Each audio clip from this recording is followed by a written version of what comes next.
Okay, hi, good morning, good afternoon, everyone, at whatever time zone you are tuning in. Welcome to Everyday Equity, Everyday Ways to Make a Change. I'm your host, Pooja Kothari with Boundless Awareness. I am an anti-oppression trainer, and today our very esteemed special guest is Doctora Yvette Martinez-Vu.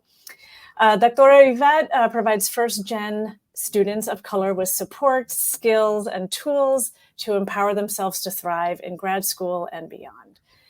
Doctora Yvette is a first-gen disabled Chicana grad school and productivity coach, author, and speaker. Welcome, Yvette. I'd love to turn it over to you to introduce yourself to our audience. Yeah, so you already did a stellar job of introducing me. I love it when folks introduce me by not just naming the roles that I play professionally, but also the identities that I hold and that are near and dear to me because they definitely impact the work that I do. So, like you said, I'm first gen, self-identify as Chicana. I'm also neurodivergent. I'm someone who lives with multiple chronic illnesses. I'm a mama of two. I am a former higher ed professional, and I recently started calling myself a grad school and productivity coach. I was saying that I'm an academic coach, but I realized most people come to me for support related to grad school or related to learning sustainable productivity strategies. So I thought, well, you know what? Let's make that title a little more accurate. So that there's that. But yeah, I'm excited to be here today and to have this conversation with you. Yeah, thanks so much. Can you explain a little for our audience what you mean by sustainable productivity? Yeah, so the work that I cover has three branches. So with my company, Grad School Femtoring LLC, we support first-gen BIPOCs in demystifying higher education. So that's a lot of support around grad school admissions and navigating grad school. Then there's the second branch, which is the personal development, personal growth piece. And then the third branch is what I call sustainable productivity. Some people call it well-being oriented productivity. For me, what it means is if some of us are not independently wealthy and are not financially independent and have to work to make ends meet to keep a roof on top of our heads, how can we learn strategies to work that align with who we are, with our body, mind, spirit, so that the work that we do, instead of harming us, it's actually promoting our well-being. And it might sound strange to some, but yes, I firmly believe that because that is my lifeline. That is how I work. And that is how I'm able to sustain myself without necessarily, while living with disabilities, for instance. Yeah. Right. I got it. So it's a way for all of us to do what we want to be doing or we have Yeah. to To be reach doing our goals. Yeah. without burning out and Exactly. burning the candle at both ends. Amazing. Yes, Yes, yeah. great. Well, the purpose of this LinkedIn Live is to tell our audience how we all can engage in anti-oppression work or DEI work in our daily lives. A lot of us think, anti-oppression work or DEI work is a once a year or even a computer module that we have to go through. Yeah. But all of our guests this year are people who actually integrate it into not only their daily personal lives, but also their work. And so my Yeah. first question for you is, how does anti-oppression work fit into your career? Do you even have to think about tying it into your work or into your career? Does it come naturally? How do you think about it? I do think about it, although I have some resistance with even using terms like calling myself a DEI practitioner, because I know that the terms diversity, equity, inclusion, justice, even accessibility as another one that's been added to these initiatives have been like co-opted and corporatized and capitalized in many ways. So like my initial exposure to quote unquote DEI work or equity work or anti-oppression work was really just like being forced to take that module, that online module, working full time. And that that felt so impersonal, and that felt like checking a box, and uh that didn't feel like something that I was personally invested in. And what am I personally invested in? I feel like I'm invested in my core values, and my core values, which are also the values of Grad School Femtoring, are compassion, access, and social justice. So social justice at the core of it for me is anti-oppression work. It's work to try to minimize harm in as many ways as we can. And of course, no person is perfect. We are all going to make mistakes, but I do think it's something that I think about, but I do it in my everyday practice, because in my everyday practice, I'm always thinking, well, who am I serving? I serve, first gen BIPOCs. Just because they're first gen BIPOCs and just because I'm a first gen woman of color doesn't mean that we share the same identities. So even in my work, I run into folks who have very different experiences where I'm the one that may hold more privileges or vice versa. And so I try to make sure that I'm like very mindful of how can I best serve them? How can I center them?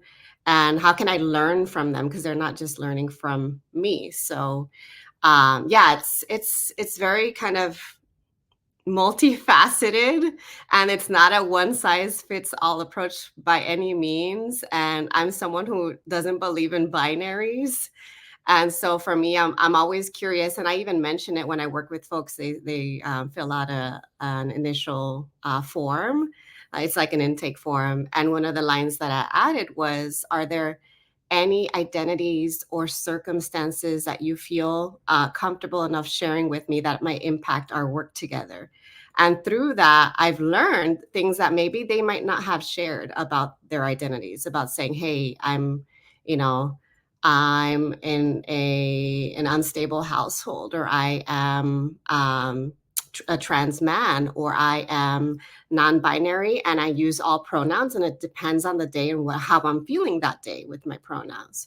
Or I am queer, or I am, I'm autistic and have ADHD, or whatever, I'm a single parent, or I like, I can just keep going. There's like so many things that then when I read that, I think to myself, okay, I need to be mindful of this. And if I don't know a lot about this, then I need to keep doing my homework. Yeah. Yeah, there's two things that you said that really stick out of when we think of like, gosh, how do we even get started on anti-oppression work? And you said, I'm mindful of who is coming into my orbit and I am centering them. And Yes. so often people are like, I don't know where to start. Like, this Yes. seems overwhelming. I can't change the world. We often go to the extreme, like, well, I'm just one person. But indeed, we Yeah. are one person, and there is so much we can do, like Yeah. asking, centering, understanding that other people's lived experiences aren't ours. Yeah. And these are really simple ways to incorporate anti-oppression principles into, if you're a manager, if you're Yeah. employing in a 1,000-person corporation. I mean, there are all of these very simple ways to include people into Yeah. how we talk about them. Can you Yeah. could you talk a little bit um, about what Grad School Femtoring offers and like what it's like to work with you? Yeah. So what it's like to work with me. That's interesting, because I mean, I wish I could have someone come on here and say it instead of me saying it, because they'll give you, the real insights. But my services are centered around one-on-one and group coaching, speaking, and with the one-on-one coaching, there's like two types of coaching that I do. So it's the grad school admissions support, and there's the productivity support piece of it. And then I also have an academy, which is an 8-week group coaching program for first-gen BIPOCs to learn the foundations of personal development and of sustainable productivity. I'm actually running that program right now. So I started another cohort of that program last month.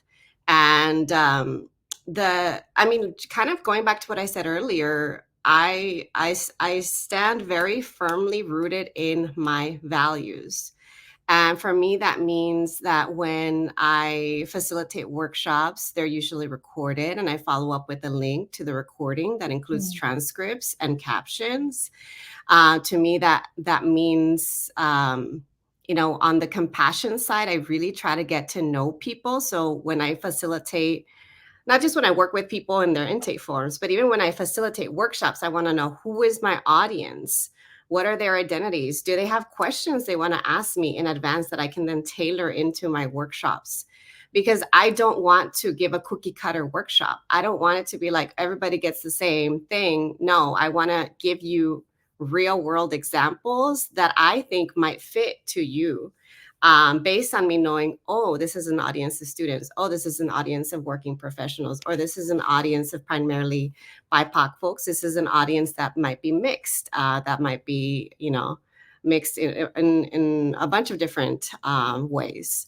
So what's it like working with me? I would say it's a very tailored, holistic approach to learning strategies, tools, skills to ultimately help you reach your goals. I want everybody to reach their goals, whatever goals they are, personal, professional. I want you to lead a life that feels good for you. Why do people need guidance who are applying or going through grad school? Oh my goodness. I know. It's like, where do you start? But for those who don't know, can you give us some insight as to what is it like?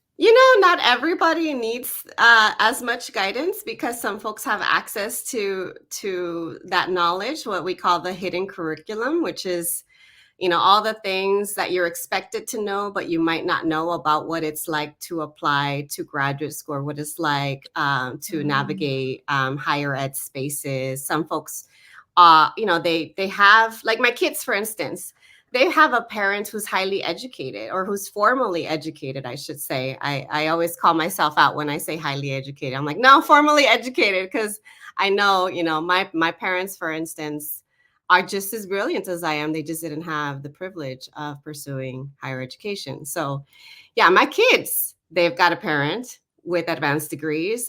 They are not going to struggle as much with navigating the hidden curriculum, because they're going to hear it from me.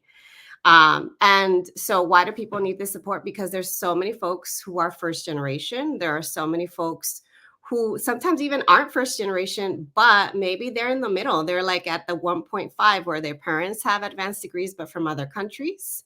Or maybe they're second gen, but their parents are actually in completely different fields and cannot support them in navigating these spaces that are in different industries or different disciplines. Yeah. So for me, that was my experience in college and in grad school, of always struggling to figure out how to navigate the next step and the next step and the next step. And that's why I decided to write a book about it. I'm gonna mention it right now, just because I have it. I have a book coming out this year. It's called "Is Grad School for Me? Demystifying the Application Process for First Gen BIPOC Students." It comes out April 16th this year. It's available for pre-order.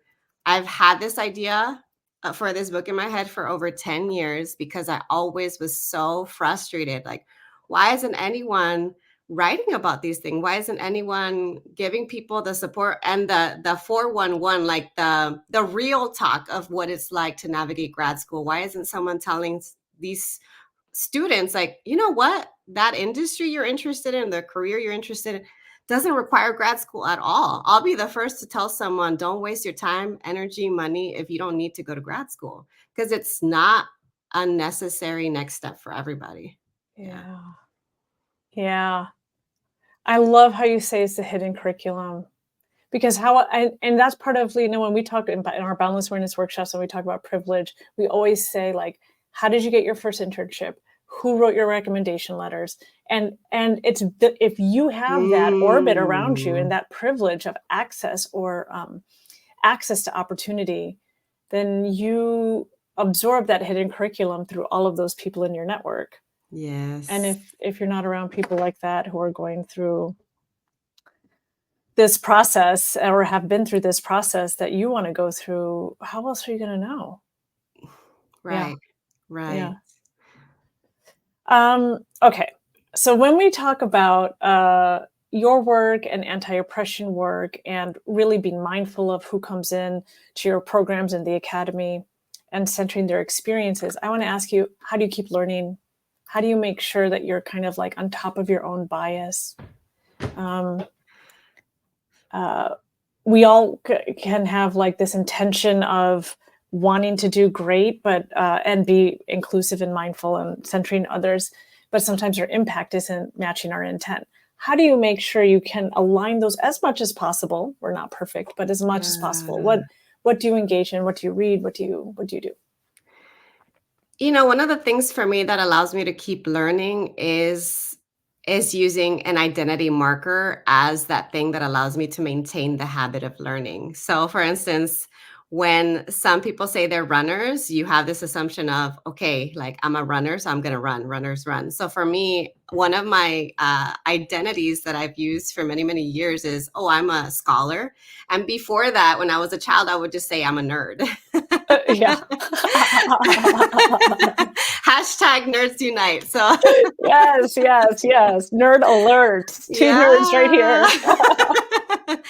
And so because of that, because I embrace that identity, I do have a love of learning. And so for me, learning is it can happen in any way. And one of the things that's been especially helpful in my learning journey is finding out what my learning style is. So are you an auditory learner? Are you a visual learner? Are you a kinesthetic? Are you a read-write learner? Because for many, many years, I didn't know I was an auditory learner.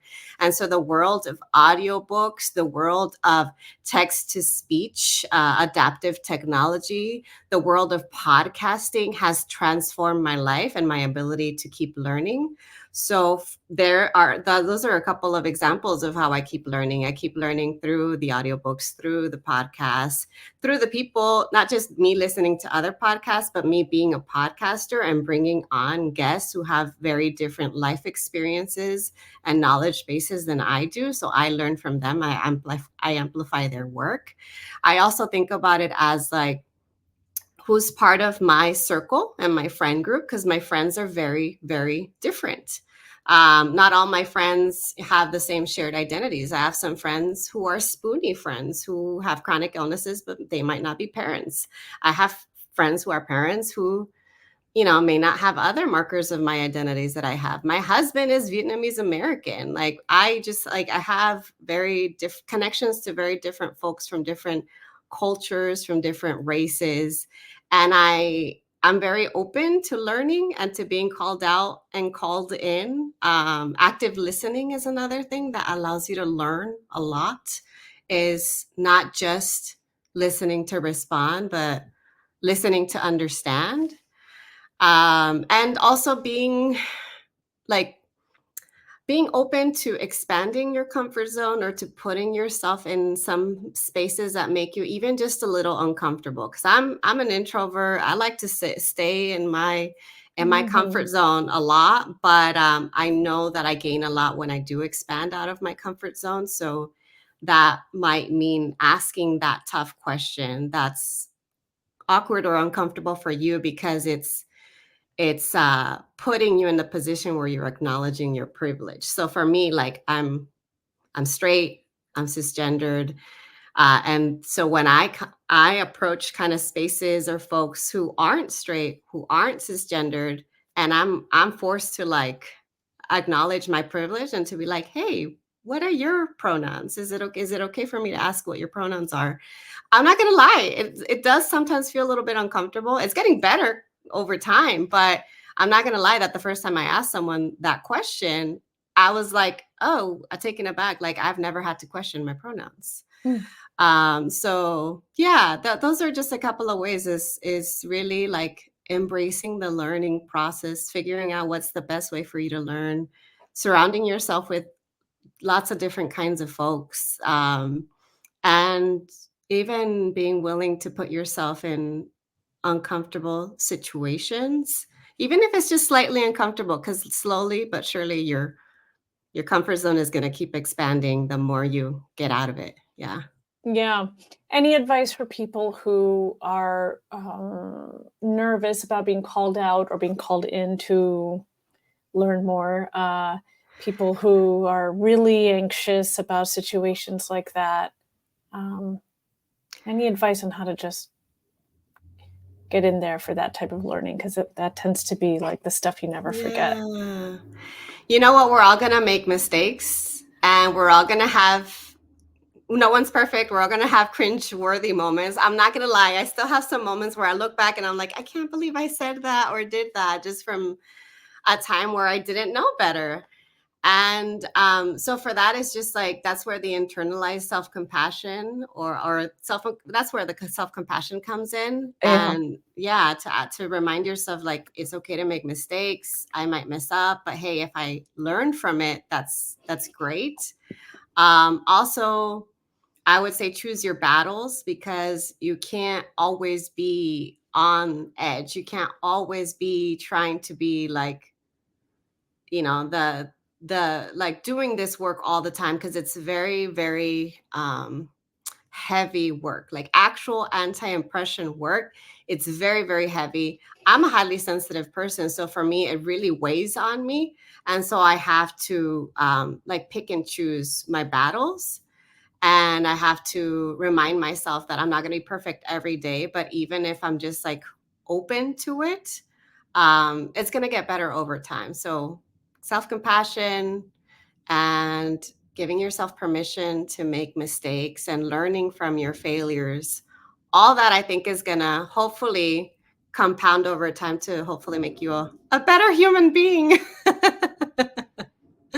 Yeah. You know what I like to remind myself is that no one is thinking about you as much as you think they are thinking about you. Like Exactly. my wife calls it narcissistic paranoia. I don't know if she made that up or something, but like you're so worried about what like that like you're not that important. Like no one's really thinking about Mhm. you that much. And so make your mistakes, move on, and don't put Yeah. added attention because like no one else is. Yeah. They really aren't. And we kind of intellectually know that, but gosh, shame can play a huge role. And that's what we're trying to dismantle because Yeah. anti-oppression work and shame, like really shame and guilt are kind of useless. And what we just want to focus on is improving. Yes. Um, okay. For people in our audience who want to get started on their anti-oppression journey or their or improving in any way, what is one piece of advice that you'd like to leave our audience with, either as it pertains to anti-oppression work or any your academy or the grad school femtoring? What is one tidbit that our audience probably doesn't know that you could leave them with? One last piece of advice is what you're asking? Yeah. Oh my goodness. I know I had thought about this question, but and I was gonna say what I just said about like don't be afraid to make mistakes, like Yeah. embrace not embrace it, but like learn from your failures. And to go slowly. Um but I'm trying to think. I feel like there was something else that I was, I mean, even just tying it back to baby steps. Like we can't expect everybody to change overnight. Oh, I was gonna say this. It came back. So brain fog. Yeah. There's one thing that comes up with me that I can sometimes be self-conscious of and shame myself for, is living with brain fog. And so what was the thing that I was thinking about earlier was I was thinking about how we all have very different life experiences. We all navigate the world so differently, even down to like the senses, like, what we hear, what we see, what we feel is vastly different from the person next to us. So if someone tells you something, if someone discloses anything, if someone shares anything with you, I would say, no matter what, even if it's a different experience than you, even if your intention was different from what they experienced, believe them. So I would say, into one piece of advice is, this is twofold. Two pieces of advice is, one, start small. Don't be afraid of making mistakes, like learn from your failures. But then on the other side is, you have no idea how different your lived experience is from the person on the other side of the screen, the person sitting next to you. So if they're telling you something in confidence, please believe them. Please believe them. Believe your colleagues, believe your students, believe your mentors, believe your mentees, your femtees, believe everybody that's in your surroundings, because I would rather believe someone and hopefully make their life a little bit better, and me believing and supporting them, than not believing them and then upholding oppression, white supremacy, and all the other isms. Yeah. Yeah. Amazing. Learn from your own mistakes and believe people when they share experiences that aren't your own. Yes. And what do you do when you have a new student come into your academy, reveal identities that you don't know about, or haven't had too much exposure to, let's say? How do you learn about it? Do you ask that student to kind of try to educate you? Do you go to other avenues? Like, what should we do if we meet somebody that you're like, oh, I've never thought about, or had exposure to this type of culture or accent or way of thinking or disability, whatever it might be? Yeah. So I usually, if there are any questions that I can ask about how I'm going to engage with them and how I can be mindful and respectful, I will ask those questions. But when it comes down to the actual education piece, I say, don't have other people educate you. Put it on yourself. It is your responsibility to educate yourself. So in the situation where, for instance, I said I have my intake form, and someone kind of, may have come out to me as saying, oh, I'm two-spirited, or I am non-binary and I use all pronouns. I'm like, okay, I'm not going to be like, can you explain that to me? Nah. I'm like, note to self, when we're done with that call, if there's anything that I'm like, I probably need to freshen up on this, I will go and do my research, because it's not their responsibility to. They're not responsible of my learnings. It's my responsibility. And so that's why I think we really need to take responsibility of the learning, and we need to incorporate it even as part of our core values. Because if it's not attached to your identities or your values, to be aware, to be informed, to even prioritize this, it's not going to happen. No number of DEI initiatives, workshops, trainings are gonna get people to be invested in this in the long term. This is a long haul thing. That's the other thing I wanted to mention. It's like, this is a lifelong, long haul. There's no end. There's no, you're done with the training, you're good. Sorry, I hate to. I know. You never graduate. You don't graduate. There is no commencement ceremony. And I love give people a certificate and make them feel better, but it's like, no, you're gonna be needing an endless number of certificates. Right. Yeah. Refill your printer paper. And because we're not living in the age of Encyclopedia Britannica, like literally everything is online. All you got to do is like maybe a 5-word Google search. And I did have encyclopedia. Yeah, of course. I know you did. I mean, I didn't know, but I figured. Like we both grew up with that, which is wonderful. It was a wonderful base of knowledge. I want to show people your website, your Instagram, your LinkedIn, how they can get in touch with you. If people are interested in getting in touch with your academy, how do they reach out to you?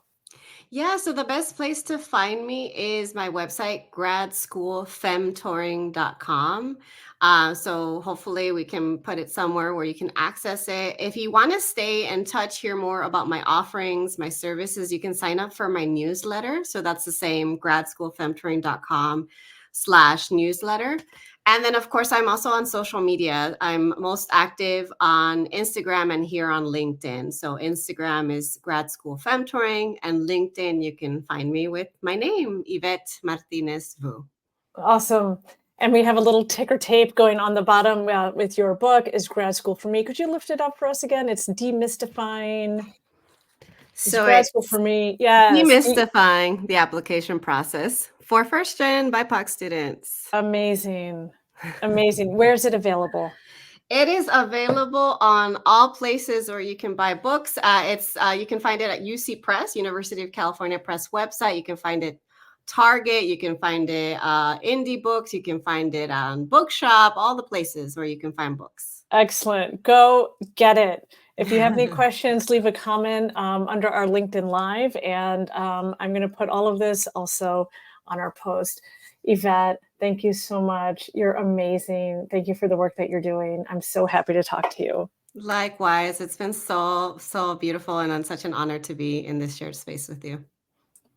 I'll talk to you soon. Okay. Bye. Bye-bye.